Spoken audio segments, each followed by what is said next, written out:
ఆయన ఎవరు అడిగితే ఏంటి నీ మతం ఏంటి నీ కులం ఏంటి అని అడిగితే ఒకటే చెప్పాడు ఆయన, నా మతం మానవత్వం, నా కులం మరి ఇచ్చిన మాట నిలబెట్టుకుంటున్నారు. కాబట్టి తప్పనిసరిగా ఆ రకంగా మేము ముందుకెళ్తామని తెలియజేసుకుంటూ అందరూ ధన్యవాదాలు తెలియజేసుకుంటూ పెద్దలు విజయసాయి గారిని మాట్లాడుతూ కోరుతున్నాను. ప్రశ్నలు ఏమైనా ఉన్నాయా? మీరు ఇటు వచ్చారు సార్, ఇటు వచ్చండి సార్.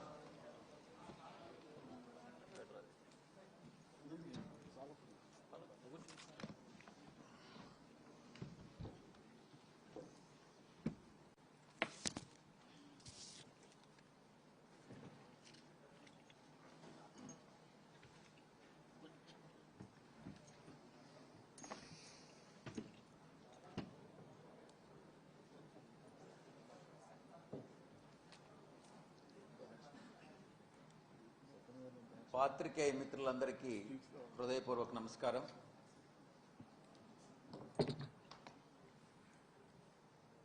మా గౌరవ ముఖ్యమంత్రి వర్యులు శ్రీ జగన్మోహన్ రెడ్డి గారు ఎన్నికలకు ముందు పాదయాత్ర సమయంలో విశాఖపట్నం జిల్లాకు వచ్చినప్పుడు ఒక హామీ ఇవ్వడం జరిగింది. పంచగ్రామాల సమస్య దశాబ్దాలుగా ఉన్నటువంటి ఈ సమస్యను పరిష్కరిస్తాం, దానికి కట్టుబడి ఉన్నాం, తప్పకుండా దీనికి పరిష్కారం అన్నటువంటిది అతి త్వరలో వస్తుంది. ఈరోజే ఏజీ గారితో మాట్లాడడం జరిగింది. రేపు కోర్టులో బెంచ్ ముందు మెన్షన్ చేయాలి అన్నటువంటి నిర్ణయాన్ని తీసుకోవడం జరిగింది. ఈ సందర్భంగా ఒక్కటే చెప్తా ఉన్నా, మా గౌరవ ముఖ్యమంత్రి వర్యులు ఒక్కటే చెప్పారు, అక్కడ నివసిస్తున్నటువంటి ప్రతి ఒక్కరి ప్రయోజనాల్ని కాపాడాలి. అక్కడ 12,000 పైచిలకు ఇళ్ళు ఏదైతే కట్టుకుని ఉన్నారో వారి ప్రయోజనాలను కాపాడుతూనే దేవస్థానం యొక్క ఇంట్రెస్ట్ కూడా దెబ్బతినకుండా పరిష్కార మార్గాన్ని ఆలోచించాలి అన్నటువంటి విషయాన్ని మా ముఖ్యమంత్రి గారు చాలా స్పష్టంగా చెప్పడం జరిగింది.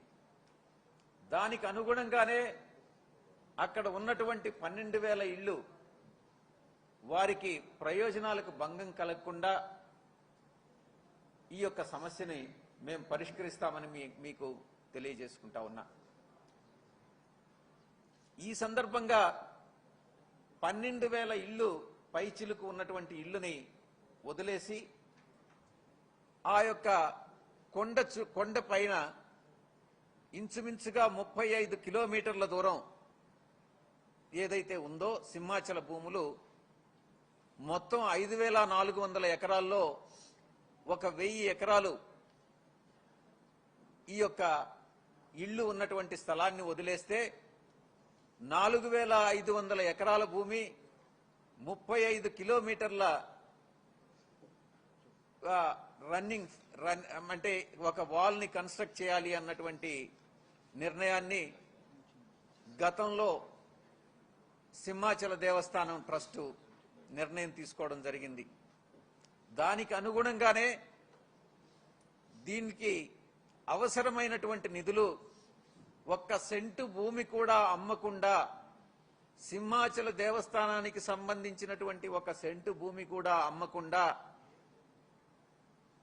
బయట నుంచి అవసరమైనటువంటి నిధులని వివిధ కంపెనీల్ని అప్రోచ్ అయి సిఎస్ఆర్ ఫండ్స్ ద్వారా ఎంతైతే దేవస్థానం దగ్గర ఉన్నటువంటి ఫండ్స్ ని వినియోగించుకుంటూ మిగతా అంతా కూడా సిఎస్ఆర్ ఫండ్స్ ద్వారా వివిధ కంపెనీల్ని అభ్యర్థించి ఆ యొక్క దేవస్థానాన్ని యొక్క భూముల్ని ప్రొటెక్ట్ చేస్తామన్నటువంటి నిర్ణయాన్ని ట్రస్ట్ బోర్డు గతంలో తీసుకోవడం జరిగింది. దానికి సంబంధించి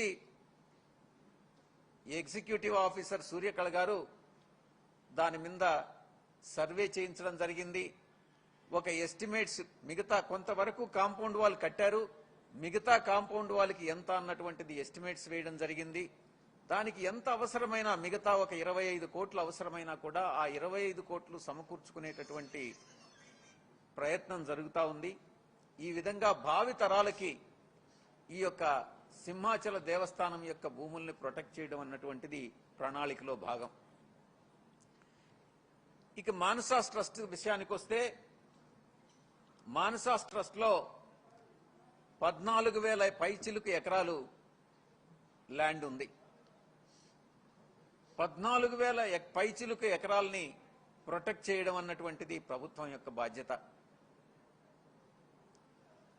మానసాస్ ట్రస్ట్ లో భూములు కాకుండా 14 ఎడ్యుకేషనల్ ఇన్స్టిట్యూషన్స్ ఉన్నాయి. 14 ఎడ్యుకేషనల్ ఇన్స్టిట్యూషన్స్ మీద ఒక కరస్పాండెంట్ మాత్రమే ఈరోజు అధికారాలన్నీ కూడా ఉపయోగిస్తా ఉన్నాడు. దానికి సంబంధించినటువంటి అకౌంట్స్ లేవు. ఆడిటింగ్ గత 10 సంవత్సరాలుగా ఆడిటింగ్ జరగలేదు.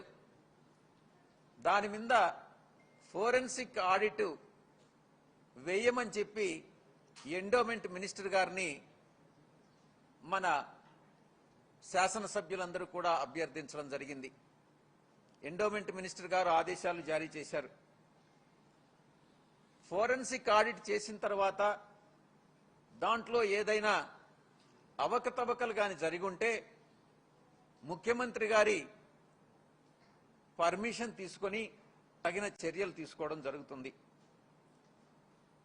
మాన్సాస్ ట్రస్ట్ లో మరికొన్ని విషయాల్ని మీతో పాలు పంచుకోవాలి. పంచగ్రామాల సమస్య ఆల్రెడీ చెప్పడం జరిగింది. మాన్సాస్ ట్రస్ట్ లో కొంత భూమిని మన రికార్డ్స్ ప్రకారం విజయనగరంలో ఉన్నటువంటి వేణుగోపాల స్వామి దేవస్థానం నుంచి శ్రీకాకుళంలో ఉన్నటువంటి సీతారామస్వామి దేవస్థానం నుంచి ఇంచుమించుగా 6,000 ఎకరాలు బొబ్బిలి సంస్థానం నుంచి విజయనగర సంస్థానానికి పివిజి రాజు గారికి లీజుకి ఇవ్వడం జరిగింది. ఆ లీజుకి ఇచ్చినటువంటి భూముల్ని ఎవరి పేరుతో అయితే భూములు ఉన్నాయో ఆ భూములు అర్బన్ ల్యాండ్ సీలింగ్ కింద ఎందుకు డిక్లేర్ చేయలేదు? ఎవరైతే లీజుకి ఇచ్చారో ఆ లీజుకి ఇచ్చినటువంటి వ్యక్తి వాటిని డిక్లేర్ చేసి ఉండాలి. దీని మీద కొంత ఎంక్వైరీ చేసి మా గౌరవ ముఖ్యమంత్రి గారి దృష్టికి తీసుకొచ్చి ఈ భూముల్ని ప్రభుత్వ భూములుగా పరిగణించాలా లేదా, ఇవి ఏ స్థానం ఇప్పుడు ఏ స్థితిలో ఉన్నాయి అన్నటువంటిది మన కమిషనర్ ఎండోమెంట్స్ కి మంత్రి గారు ఎండోమెంట్ మినిస్టర్ గారు ఆదేశాలు ఇవ్వడం జరిగింది. ఇవి కాకుండా పివిజి రాజు గారు ఈ యొక్క ల్యాండ్ సీలింగ్ యాక్ట్ వచ్చినప్పుడు ఒక్కరోజు ముందు ఈ యొక్క మాన్సాస్ ట్రస్ట్ ని ఏర్పాటు చేయడం జరిగింది. ఆయనకున్నటువంటి మొత్తం ల్యాండ్స్ అన్ని కూడా కొంత భాగం మాన్సాస్ ట్రస్ట్కి ఇచ్చి కొంత భాగం ఆయన కుటుంబ సభ్యులకి ఇచ్చి మరికొన్ని ల్యాండ్స్ ఎవరికి ఏమీ చెప్పకుండా ఇంకా కూడా ఈ రోజుకి కూడా పివిజి రాజు గారి పేరు మీదనే ప్రభుత్వ రికార్డ్స్ లో కంటిన్యూ అవుతూ వాటిని ఒక బినామీల ద్వారా ఒక XYZ ఏ నుంచి జెడ్ వరకు పేర్లతో వాటిని సెటిల్మెంట్ లాగా చూపించి వాళ్ళ కుటుంబ సభ్యులు పివిజి రాజు గారి కుటుంబ సభ్యులు ఈరోజు అశోక్ గజపతి రాజు గారు గాని ఆయన కుమార్తె గాని మిగతా కుటుంబ సభ్యులు గాని వాళ్ళందరూ కూడా ఎన్ఓసి ఇచ్చి దాన్ని మ్యూటేట్ చేయించుకొని ఆ యొక్క ల్యాండ్స్ అన్నిటినీ గంపగుత్తగా మళ్ళీ అమ్ముకొని ఆ వచ్చినటువంటి సేల్ ప్రాసీడ్స్ అన్నిటినీ కూడా పివిజి రాజు గారి మొదటి భార్య, రెండవ భార్య, వాళ్ళ కుటుంబ సభ్యులందరూ కూడా మొత్తం 7 మంది ఒక్కొక్కరు 1/7 వంతు పంచుకోవడం జరుగుతూ ఉంది. మొట్టమొదటిగా ఈ 100,000 ఎకరాల భూమి ఏదైతే ఆయన ఈరోజు ఇల్లీగల్ గా అన్లాఫుల్ గా అమ్ముకుంటా ఉన్నాడో అదంతా కూడా ఆ రోజే ల్యాండ్ సీలింగ్ లో ఆయన డిక్లేర్ చేసి ఉండాలి. ఆ డిక్లరేషన్ ఏదైతే బొబ్బిలి రాజులు కానీ విజయనగరం రాజులు కానీ ల్యాండ్ సీలింగ్ యాక్ట్ వచ్చినప్పుడు డిక్లరేషన్ ఏదైతే ఇచ్చారో అది విజయనగరం కలెక్టరేట్లో ఉంటుంది. ఆ డిక్లరేషన్ని బయటకు తీసి డిక్లరేషన్ ప్రకారం ఏదైతే ఎక్సెస్ భూములు ఏదైతే ఉన్నాయో డిక్లేర్ చేయకుండా ఆ భూముల్ని ఐడెంటిఫై చేసి వాటిని రిపోర్ట్ చేయవలసిందిగా ఎండోమెంట్ మినిస్టర్ గారు ఆ సంబంధిత అధికారుల్ని ఆదేశించడం జరిగింది. జరుగుతున్నటువంటి ఈ కార్యక్రమం, ఈ తంతంతా కూడా చట్ట విరుద్ధం. ఇదే గాని నిజమైతే చట్ట విరుద్ధమైనటువంటి పని ఈరోజు అశోక్ గజపతిరాజు గారు చేస్తా ఉన్నారు. తప్పకుండా ఎంత పెద్ద వ్యక్తులైనా చట్టానికి అతీతులు కారు. చర్యలు తప్పకుండా తీసుకోబడతాయి. ఇక మాన్సాస్ ల్యాండ్ గతంలో అశోక్ గజపతిరాజు గారు చైర్మన్ గా ఉండగా ఈ రోజు ఉన్నటువంటి ఆ రోజు 2016లో అశోక్ గజపతిరాజు గారు మాన్సాస్ ట్రస్ట్ చైర్మన్ గా ఉండగా ట్రస్ట్ భూముల్ని ఏదైనా కానీ సేల్ చేయాలి అని అంటే కోర్టు పర్మిషన్తోనే ఈ యొక్క అమ్మకం అన్నటువంటిది జరగాలి. కోర్టు పర్మిషన్ తీసుకోకుండా ఒక ప్రభుత్వం నుంచి ఒక జీవో తీసుకొచ్చి, ఒక దొంగ జీవో తీసుకొచ్చి ఆ యొక్క భూముల్ని 115 ఎకరాలు చట్ట విరుద్ధంగా ఆయన అమ్ముకోవడం జరిగింది. దాంట్లో ఇంచుమించుగా 100 కోట్లకు పైచిలకు అఫీషియల్ గా వచ్చినటువంటి సేల్ ప్రాసీడ్స్ ని 118 కోట్లని బ్యాంకులో డిపాజిట్ చేయడం జరిగింది. మీ అందరికీ తెలుసు, ప్రతి ట్రాన్సాక్షన్ లో కూడా అండర్ హ్యాండ్ డీలింగ్ ఉంటుంది, క్యాష్ పోర్షన్ ఉంటుందని అనేది. ఆ క్యాష్ పోర్షన్ అన్నటువంటిది ఎక్కడికి పోయింది? అసలు చట్టవిరుద్ధంగా ఎందుకు 115 ఎకరాలు అమ్మాల్సి వచ్చింది? కోర్టుకి ఎందుకు ఇన్ఫార్మ్ చేయలేదు? కోర్టు పర్మిషన్ ఎందుకు తీసుకోలేదు? ఇవన్నిటినీ కూడా ఎంక్వైరీ చేయాల్సిందిగా ఎండోమెంట్ మంత్రి గారు, దేవాదాయ ధర్మాదాయ శాఖ మంత్రి గారు ఆ సంబంధిత అధికారులకి ఆదేశించడం జరిగింది. మరొక విషయం, 1987లో ఎండోమెంట్ యాక్ట్, పాత యాక్ట్ను రిపీల్ చేసి కొత్త యాక్ట్ వచ్చిన తర్వాత ఈ యొక్క రిజిస్టర్స్ అంటే 38 నుంచి ఓల్డ్ రిజిస్టర్ నుంచి 43 రిజిస్టర్ మార్పు చేసేటప్పుడు అది 87లో వస్తే, యాక్ట్ని రిపీల్ చేసి కొత్త యాక్ట్ వస్తే దాదాపు 23 సంవత్సరాల తర్వాత 2010లో కొత్త రిజిస్టర్లో పాత సర్వే నెంబర్ల నుంచి కొత్త సర్వే నెంబర్లకు మార్చి ఆ కొత్త రిజిస్టర్లో ఎంటర్ చేసేటప్పుడు ఇంచుమించుగా 500 పైచిలుకు ఎకరాలు కాజేసినటువంటి వ్యక్తి అశోక్ గజపతిరాజు.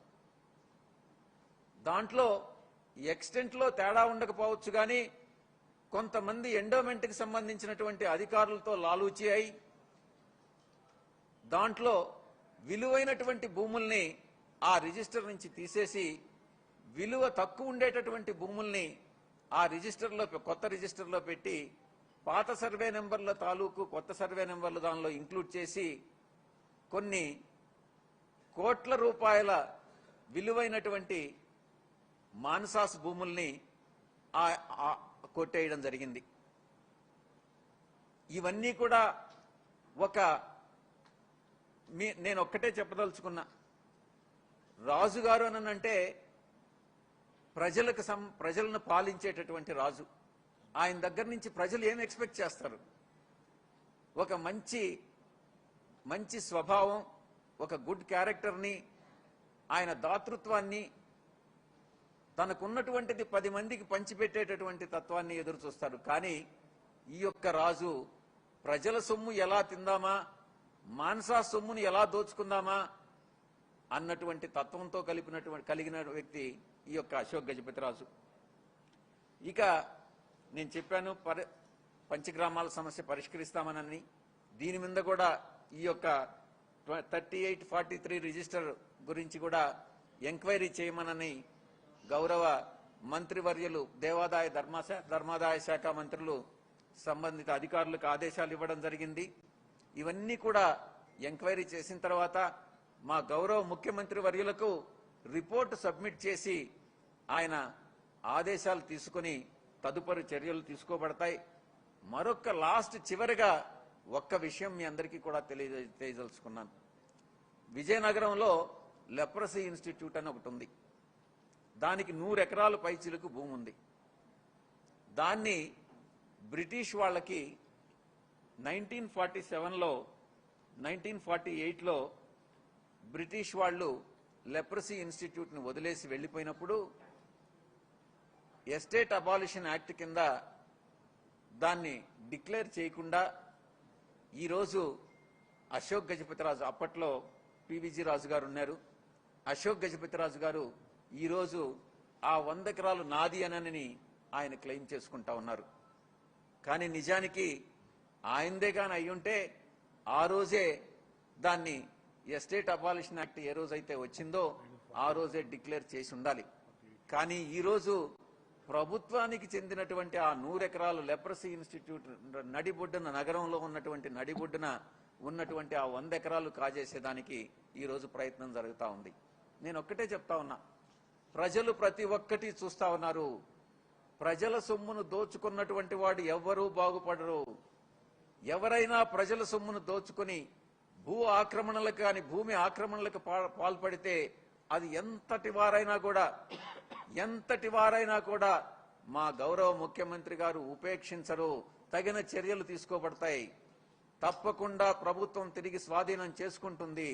తాత్కాలికంగా మీరు విజయం సాధించవచ్చు, మీరు పొజిషన్ తీసుకోవచ్చు. కానీ చివరికి ప్రభుత్వ భూమి, ప్రజల భూమి ప్రభుత్వానికి చెందుతుంది, ప్రభుత్వ భూమి ప్రభుత్వానికే వస్తుంది అని మనవి చేసుకుంటూ, మళ్ళీ వీటన్నిటికీ కూడా ప్రతిదానికి కూడా గౌరవ మంత్రివర్యులు టైం లైన్స్ ఇచ్చారు. ఆ టైం లైన్స్ ప్రకారం రిపోర్ట్స్ అన్ని తీసుకుని తగినటువంటి చర్యల్ని తీసుకోవాల్సిందిగా ముఖ్యమంత్రి గారికి విజ్ఞప్తి చేసుకోవడం జరుగుతుంది. చివరిగా ఈస్ట్ గోదావరి జిల్లాలో మాన్సాస్ ట్రస్ట్కి ఇంచుమించుగా 5,000 ఎకరాలు ఉంది. ఈ 5,000 ఎకరాల్లో ఈరోజు ఇల్లీగల్ గా శాండ్ మైనింగ్ జరుగుతూ ఉంది. శాండ్ మైనింగ్ ప్రైవేటు భూముల్లో ప్రభుత్వం అనుమతించట్లేదు. ఒకవేళ చేయాలి అని అనుకుంటే కలెక్టర్ గారు దాన్ని అనుమతించాలి, నోటిఫై చేయాలి. ఎటువంటి నోటిఫికేషన్ లేకుండా ఈరోజు ప్రైవేటుకి చెందినటువంటి మాన్సాస్ ట్రస్ట్ భూముల్లో శాండ్ ఇల్లీగల్ మైనింగ్ జరుగుతూ ఉంది. దానిపైన కూడా తగిన చర్యలు తీసుకుంటామని మీ అందరికీ విజ్ఞప్తి చేసుకుంటూ మీ దగ్గర సెలవు తీసుకుంటా ఉన్నాను.